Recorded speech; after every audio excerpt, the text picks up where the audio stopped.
ভাত হোক কিংবা রুটি, সাথে যদি থাকে উচ্ছের ডোলমা, দিন কাটবে একদম ফাটাফাটি। আমিও একটু এইভাবে বলে ট্রাই করে নিলাম।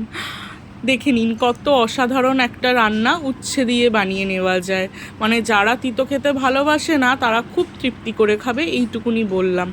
কিছুটা বড় সাইজের উচ্ছে নিয়ে উচ্ছেগুলো ছিলে নিতে হবে। আচ্ছা, আমি কিন্তু এই খোসাগুলো ফেলি না, রেখে দিই, পরের দিন জুস বানিয়ে খাই। উচ্ছের ঠিক সাইড দিয়ে এইভাবে কাট লাগিয়ে মাঝখানের পুরো অংশগুলো বের করে নিতে হবে।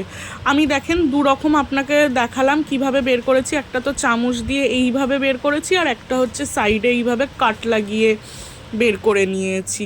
তারপরে হলুদ জলে এইভাবে উচ্ছেটা আমি সেদ্ধ করে নিয়েছিলাম। এটা কিন্তু একটু হাফ সেদ্ধ করতে হবে, মানে সেদ্ধটা খুব ভেবে চিন্তে করতে হবে, এটাই হচ্ছে মেন পার্ট।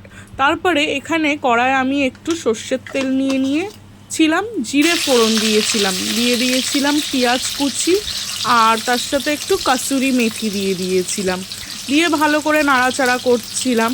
এই রান্নাটা অবশ্যই ট্রাই করবেন যারা উচ্ছে খেতে ভালোবাসেন না, কারণ আমি উচ্ছে খেতে খুবই ভালোবাসি।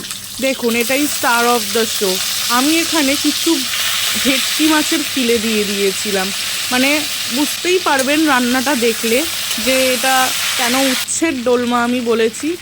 দিয়েছিলাম উচ্ছের ভিতরের যে অংশগুলো ছিল সেইগুলোকে আমি একটা পেস্ট বানিয়ে নিয়েছিলাম। দিয়ে ভালো করে নাড়াচাড়া করে নিয়েছিলাম, নিয়ে একটু দিয়েছিলাম টমেটো কুচি। তারপরে দিয়েছিলাম কি মেন মশলাগুলো। মশলা আজ অবধি না আমি আন্দাজে দিয়ে এসেছি, আপনারা একটু প্লিজ আপনাদের আন্দাজ মতনই দিয়ে দেবেন। এখানে আমি দিয়েছিলাম নুন, হলুদ, গোলমরিচ গুঁড়ো, লঙ্কার গুঁড়ো, গরম মশলা, আর দিয়েছিলাম ভাজা মশলা। দিয়ে সমস্ত কিছু ভালোভাবে কষিয়ে নিয়েছিলাম। এই টাইমে আমি একটু সামান্য জল ছিটিয়ে নিয়েছিলাম। তারপরে কি ভালো করে এই জিনিসটাই এখানে কষাতে হবে, মনে রাখতে হবে মাছগুলো যেন গলে যায় একদম। এই যে দেখুন, আমি এবারে এইটুকুনি মানে হাফ কাপ জল, আর জলটা কিন্তু একদম গরম দিতে হবে। খুবই ভালো করে কষাতে হবে এই পর্যায়ে এসে, মানে একদম গায়ে মাখা হয়ে যাবে, পুরো কড়া থেকে মশলাটা যেন ছেড়ে যায়। আমি খুব ভালোভাবেই কষিয়ে নিয়েছিলাম।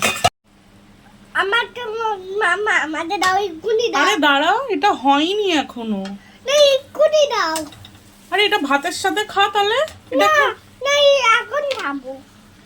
এনে দাঁড়া, অল্প করে দিই, তো ভাতের সাথে খেতে হয় রে। যা এবারে চলে যা। এটা আমার রোজগার ডেলি কিচেনে চলতেই থাকে। যাই হোক, ওই যে মাছের গন্ধটা পেয়েছে না, ওই জন্য আমি এখানে আরও বাইন্ডিংয়ের জন্য দিয়েছিলাম ছাতু। অবশ্যই মাছ দিয়েছি, ধনেপাতা দেবো না মানে দিতেই হবে, না তো ফ্লেভারটা আসবে কোথা থেকে। এই দেখুন কিভাবে গা ছেড়ে দিচ্ছে করার।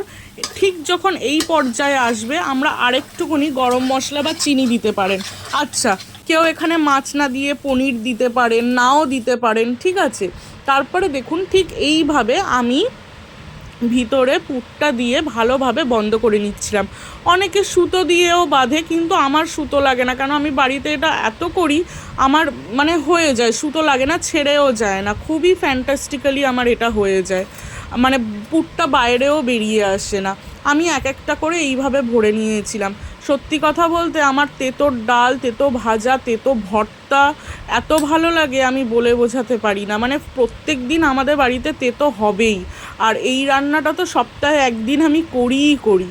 তারপরে কি একটু প্যানে আমি সর্ষের তেল সামান্য গরম করে নিয়েছিলাম, ফোড়নে দিয়েছিলাম কালো জিরে, আর কিছু লঙ্কা দিয়েছিলাম। এটা আপনারা চাইলে দিতে পারেন, আমি তো দিই, কারণ সামান্য একটু ঝাল ঝাল এই মশলা মানে এই তরকারিটাতে আমার খুব ভালো লাগে। আস্তে আস্তে কি করব, কড়ার তেলটা গরম হলে আমি এই টাইমে উচ্ছেগুলো এক একটা করে দিয়ে দেবো। এই টাইমে উচ্ছেটা খুব সুন্দর করে ভাজতে হবে। পুরটা তো রেডি হয়েই গেছে, উচ্ছেগুলো সুন্দর করে ভাজতে হবে। আমার মনে হয় ভাতের মধ্যেই এক পিস উচ্ছে আর ডাল থাকলো কি না থাকলো, আমার মনে হয় দুপুরের পুরো মানে খাওয়াটা কমপ্লিটই হয়ে যাবে, আর কিছু লাগবে না। অবশ্যই বাড়িতে এই রান্নাটা ট্রাই করবেনই।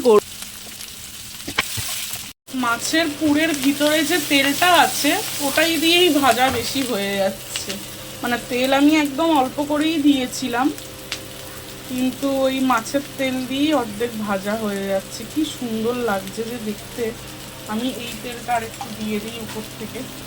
পাশের বাড়ির কাকিমাকে যখন এটা টেস্ট করালাম, বললো তুই পটল রান্না করেছিস তো, চিংড়ি মাছ দিলে বেশ ভালো হতো। আমি তখন বললাম এটা পটল চিংড়ির ডোলমা না, এটা উচ্ছের ডোলমা, ভিতরে ভেটকির পুর দেওয়া। বললাম আপনারা ভিতরে অন্য কিছু দিতেও পারেন, নাও দিতে পারেন, অবশ্যই বানাবেন। আর এরকম নতুনত্ব আরও রান্না দেখার জন্য ম্যারিস ক্লাউডকে অবশ্যই ফলো করবেন আর সাপোর্ট করবেন। Thanks for watching.